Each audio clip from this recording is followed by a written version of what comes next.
All right, there we go.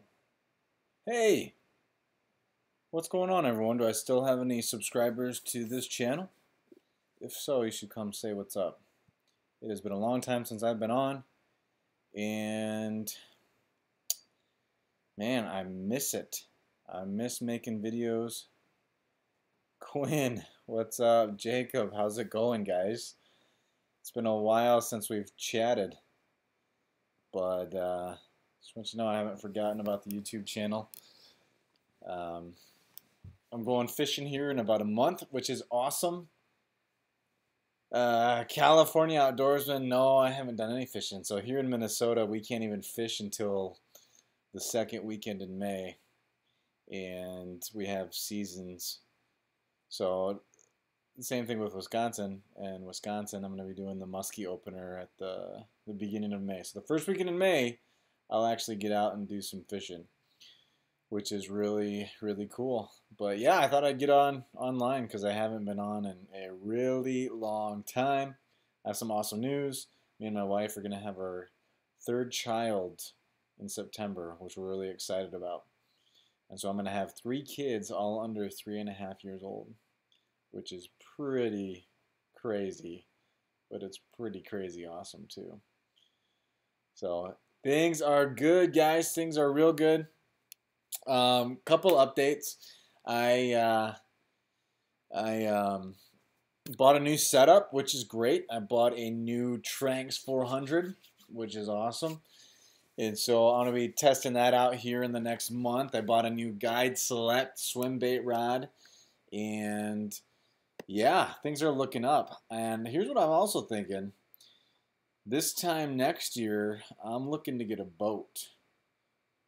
Yep, I said it. I'm looking to get a boat sometime either next year or the year after, hopefully next year, but we'll see. So did I get any new swim baits? I haven't got any new swim baits. I've got newer swim baits, but nothing like brand new that I've never used before. So I bought some new S-Waver 200s. Thinking about getting a new Depths 250. And actually, I will say this.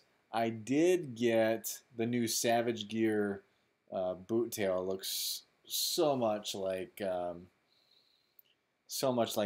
Huddleston. So I gotta give that a shot.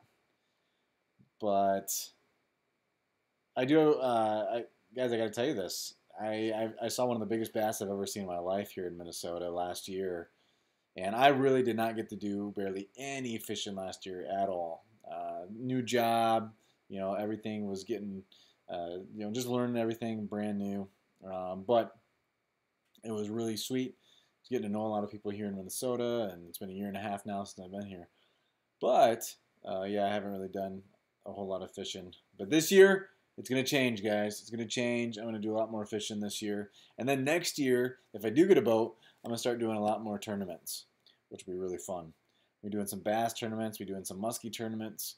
It'll be really, really cool. So California Outdoorsman, you should try the bait sanity. Yeah, it looks really sweet. I'm actually I was thinking about picking one of those up, but I just haven't done it yet. How was your winter and first year in Minnesota? My winter was absolutely awesome, and I'll tell you why. So I've got a season pass at one of the local ski resorts here, and I'm a big snowboarder, so I love snowboarding. I was actually going to make some snowboarding videos, but I didn't because I didn't figure a lot of people would actually want to watch that since this is kind of a fishing channel. But I had a blast. It was so fun. We had a ton of snow here in Minnesota, and like I said, snowboarding is great. So if you've never tried snowboarding before, make sure you do. I think I went out probably 30 sometimes this winter. So it was absolutely awesome. But I'm ready to fish. But I can't fish here for about another month or so, another 3 weeks actually, from this upcoming weekend. It'll be another 3 weeks. Actually, from this upcoming weekend, it'll be another 2 weeks that I'll be able to do some fishing. And I might make a video. Wouldn't that be cool? So Jacob, no, I don't fish Southern California. In fact, I've only been out to Southern California a few times and not to do any fishing. What was really cool is I talked to one of the um, Tactical Bassin guys here recently, and that was really neat to chat with him and potentially get out there and do some fishing with Tactical Bassin. That would be really cool. But I also invited them up here to the Midwest, and I've got a beautiful house. Like, that's something that's new too. Just bought a brand new house. So this is cool. I'm going to kind of show you guys around. You won't be able to see this, but the back of my yard is pretty legit. I'm going to step out here real fast. You can't see it, but I've got a pond right in my backyard, which is awesome. Ton of ducks that are out there. It's really probably not deep enough for any fish, even though I was out there the other day and I saw what looked like some bait fish swimming. And so that was actually really cool because I'm like, man, this little pond's only like 4 feet deep, but it looked like there was some bait fish swimming at the top, but I couldn't tell. So, hey, Nick, what's going on, buddy? We should definitely do some fishing this year. Nick is he's here in Minnesota with me, so I'm thinking that we're going to have to get out and do some fishing. This year is going to be a big fishing year. I don't know as far as actually making videos, because like I said, guys, and doing the videos, and I should say actually doing videos well, it takes a lot of time to do it. And so I don't know if I really have the time to do that this year. So I'll actually be fishing a lot, but you guys let me know. I mean, do you miss me doing videos, or am I just one of those other YouTubers? You know, I mean, I like I said, I think I started too late in the game to actually do it and do it well. So just give you some input. Be like, Grant, no, you suck at YouTube and you should not make another video. Or, yes, do it. Here's my thoughts on it though. I feel like there's nothing new that you can do. I mean, you got so many good videographers out there that even if you try doing things the best, the very best, I think that's already been done. Unless there's some ideas that are super creative that I've never thought about, or maybe a videographer's never thought about. But I tell you, to do this whole YouTube thing, you really got to stand out. And quite honestly, I don't think my channel stands out all that much. Just my thoughts. But thank you for the positive feedback. What do you think of Googan baits? Never tried them. Never tried them.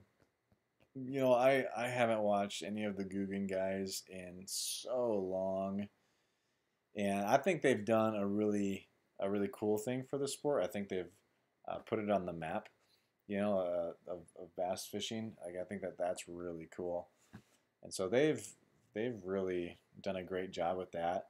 Here's what I would say though, like with anything, guys, especially let's say the Googan squad and you know all these YouTubers, is you try to monetize it, right? Like you want to make money, the amount of time that you spend, and those guys, they do it full time, they make a ton of money.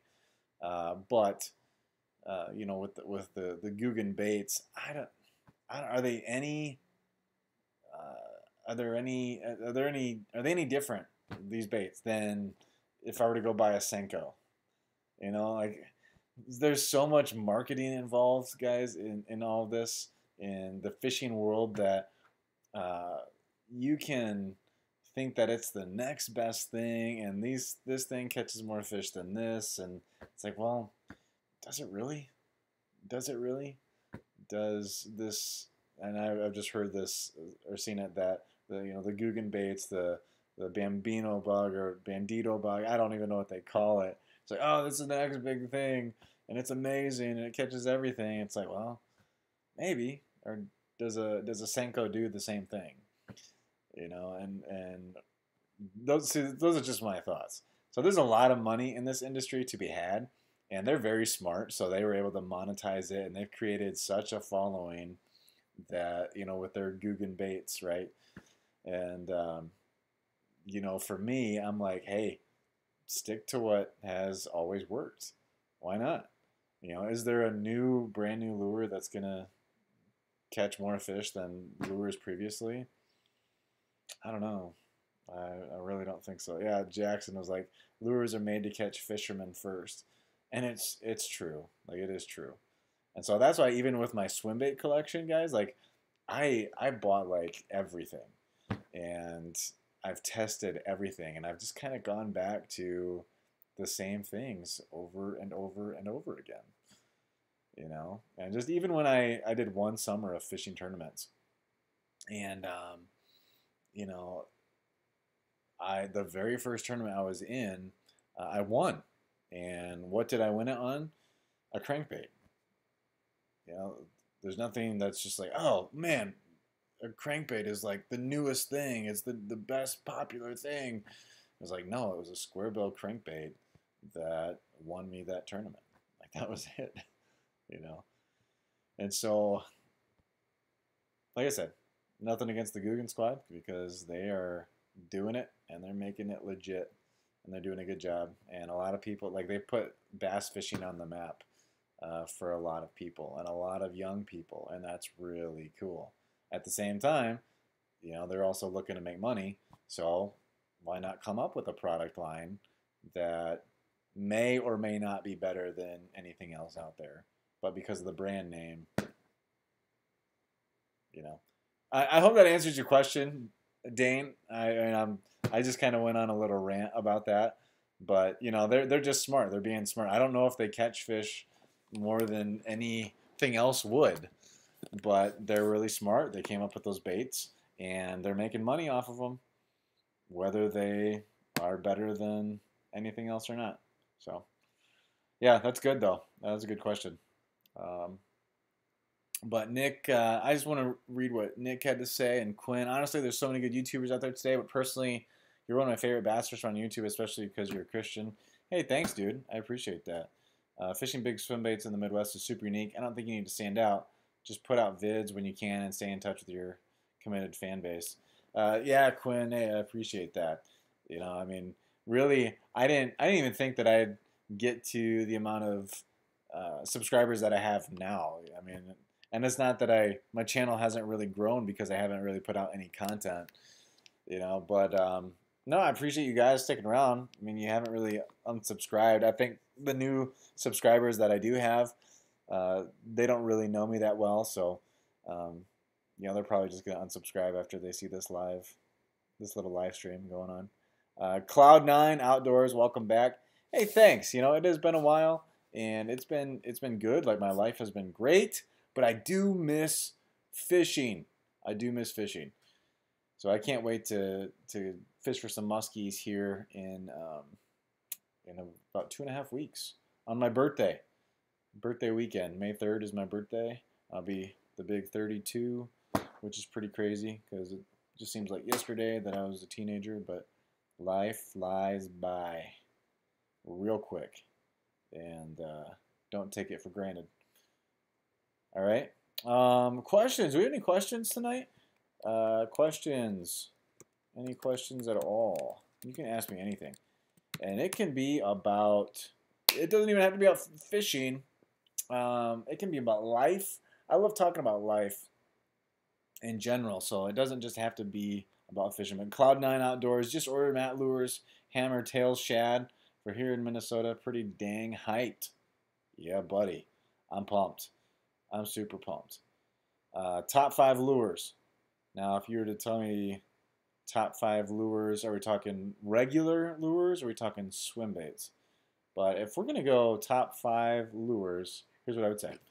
My top 5 lures, definitely have to have a top water in there, so I'm going to throw a frog as well. But then also, one lure that I think is just so underrated, and I don't see a lot of guys use them because I think you got the ploppers now, the whopper ploppers that everyone's throwing, but it's just the spook. The spook is one of my all-time favorite topwater lures.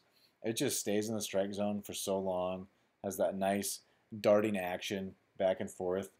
The spooks are amazing. Spinnerbait, gotta throw the spinnerbait in there, and not just any spinnerbait. Okay, not just any spinnerbait. If you guys want to go on eBay or Tackle Warehouse. I think Tackle Warehouse still has these. But my favorite spinnerbait of all time is the Terminator spinnerbait. And years and years and years ago, they had this blade called the Oklahoma blade. And they might still make it. Like, I'd have to check it out, but I think they discontinued it for a while. But it's out there, and the thing is amazing. Like, it's literally the only blade that I throw, and it has worked constantly. And so the next would be a square bill crankbait. I love square bills. They just bounce them off of all structure. They're so good. And then my number one bait of all time is a deep crankbait. Guys, I love fishing the deep crankbaits. I'll get out 10, 15 feet, throw one of those 6XDs, 7XDs, 8XDs, and fish for big bass with a big crankbait. That's fun. But then you can also fish for salmon as well in Lake Michigan with those deep crankbaits. That's a blast.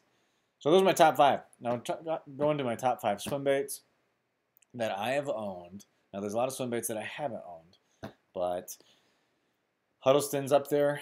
And these are not in order because they all work differently. The Savage Gear line through trout, and I think the Savage Gear line through trout gets so much flack because it is mass produced. And so I think a lot of the guys in the swim bait world, they don't really talk about Savage Gear or really want to talk about Savage Gear is because it's so mass produced, and a lot of the guys are definitely into the homemade stuff. And there's nothing wrong with that, but I mean, you look at the action on a Savage Gear line through trout, and it is just, it's insane. Like, it's really awesome. I've caught a couple muskies on it. I've caught so many bass on the line through trout. The line through trout has produced more bass than any other of my swim baits combined. Not the biggest bass, but the most bass. Okay, so like I've caught so many with that. Also, their line through shad. I mean, they're just quality stuff. But like I said, I think they get a lot of flack because they're mass produced and no one really wants to talk about them, even though everybody probably owns one in their tackle box. Okay, so there's that. I already mentioned the Depths 250, the Huddleston. That has just been such a great bait for me. And I'm super anxious to try this boot tail that Savage Gear produced. That looks really interesting. I got the 10-inch the other day, which I'll be taking muskie fishing. So that'll be cool.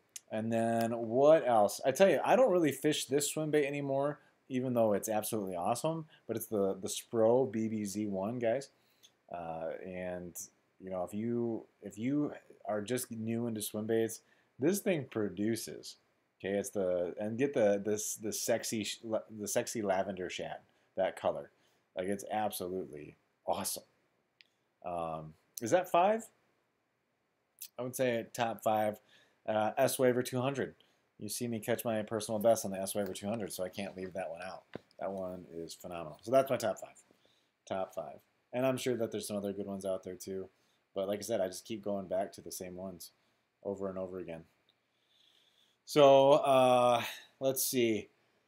Minnesota is awesome. The only thing I don't like about Minnesota, Nick, is that you can't fish really year-round. Like, you can now. You can go fish the Mississippi, but the Mississippi is super flooded, and you have to have a boat. So I love Minnesota. Would never move back to Illinois. It's absolutely great. The only thing that I miss about Illinois is massive bass in those ponds, all those retention ponds. That's what I miss about Minnesota. That's what I miss about Illinois. But I love Minnesota. Love the lakes. Can't wait to fish all the lakes. Super pumped. Okay. Southern Bassmaster, or that's what I'm thinking it stands for. S-O Bassmaster. I just got a swim bait rod, and I love your channel. Thank you so much. Thank you so much. Like I said, it's been a while since I've done a video. And what would be really cool, guys, is to get a videographer. Wouldn't that be sweet? I actually know a couple guys that would be interested in that, but I don't really have the money to dish out for that. So we'll see. Am I coming back? I tell you what, it just takes so much time for me to edit videos and do that. If I had someone who wanted to edit my videos and have fun with that, then I would think about coming back and recording a lot. But you know, for me to do it personally, we'll see. I'll make a few videos this year, but it's not going to be every single day. And that's the hard thing, guys, is you literally compete against everybody. Everybody's putting out videos like every day. Every day. It's like, dude, I've got a full-time job. I've got a full-time husband and a full-time dad, and like it's just that's so hard to do. So I don't know, some of the other guys, like, they do this full time. Like, that's what they do full time. And even the guys that do it full time, I don't know how they do it. I really don't. As most of you know that I mentioned before, I used to be in a heavy metal band, and we were gonna sign a record deal to a big record label. And if I had done that, like, I wouldn't be off of that contract roughly till like right now. I'm looking at like 6, 7 years ago, and I'm just thinking about that. And I'm like, man, my life would be so different. And the one thing that is very similar with the fishing, the YouTube world, and the touring world is that you don't have time for your family. Um, I mean, like, you see these guys, they're there, but let's just look at like the Guggen Squad. Um, they have no responsibilities other than making videos, you know. And granted, they're all younger, like in their lower 20s, so they actually can do that. When I was in my lower 20s, I was touring the world in a band, and so they can do that, and I can't do that anymore. Now, I would say, like, I think Milliken Fishing, I think uh, I think he has a family and he's still doing it. Um, but I don't know how he's doing it. Something's got to give. And so, and if it's not fishing, that means it's family time. And I'm not willing to sacrifice family time to go make a ton of videos. Nick says, I'm a huge metalhead, so what's your top 5 metal bands? Ooh, top 5 metal bands. In no particular order. The bands that I've been jamming recently is, I'll just say the bands that I fell in love with growing up. Underoath, by far. I don't listen to them anymore, but they were like a huge influence for me back in high school. Was Underoath. August Burns Red. I still jam August Burns Red. Still love them to this day. They're great. I used to like Memphis Mayfire a little bit. Not so much. I mean, I really only liked one album of theirs, and then they just totally. I just wasn't a fan after that. The bands that I've been jamming recently. Oh man. I used to jam The Ghost Inside a lot, and I still jam The Ghost Inside a lot. There's a band that I really love. Why can't I think of them right now? They're called. I'm just pulling up my Spotify because I don't know what they're called, and I don't know why. I mean, Fit for a King, they were actually good friends of mine, and they're still making it happen, and they're heavy, heavy, heavy. For All Eternity. Okay, For All Eternity, huge. They're awesome. And then for today, they were a big influence as well. And I knew those guys, so they were awesome. But Fish Boy says, "How's your arsenal looking?" I've got 4 setups for this year. I got two of the Tranx 400s, and then the other 2 that you've seen me toss. I've got my Abu Garcia, and then I've got my Okuma, and those are my 4 reels that I'm going to be tossing this year that you'll see me use. And then all Okuma rods. I've got 3 guide selects, so I bought another guide select. And guys, if you want to buy a swim bait rod for like not a ton of money, that's the one. That is the one. The Okuma Guide Select is awesome. So I got 3 of those. I've got the SBX for the 4th. So I'm set to do my muskie fishing. I'm set to do my bass fishing. You'll actually probably see me do a lot more muskie fishing this year than bass fishing because I live in a state where there are some monster muskies. Monster muskies. And so I can't wait. A Past Unknown was the name of my band. And you can check it out. There's a YouTube video up there of one of our hit singles. So, what is your favorite reel for like 300 or less? Tranx 400. That thing is as smooth as butter, and it is awesome. Now, you can get them for less than 300. I know a guy, fortunately, who was able to get me one for about 200 bucks, which is like unheard of. So I had to go with that. And I was thinking about ordering like 5 of them, but I didn't. I just got 1. So Tranx 400, that has stolen my heart. So I've got 2 of those, and I will be tossing those basically the whole year. I've got both. I got the 7, it's a 7.2, I believe, and the 5.8. 7.2 and the 5.8 in the Tranx, and then my Okuma is a 6.41, and then my Abu Garcia is a 5.4. So, all right, guys. Well, I just wanted to get online, say what's up. Hope you guys are doing well. And until next time, whenever that is,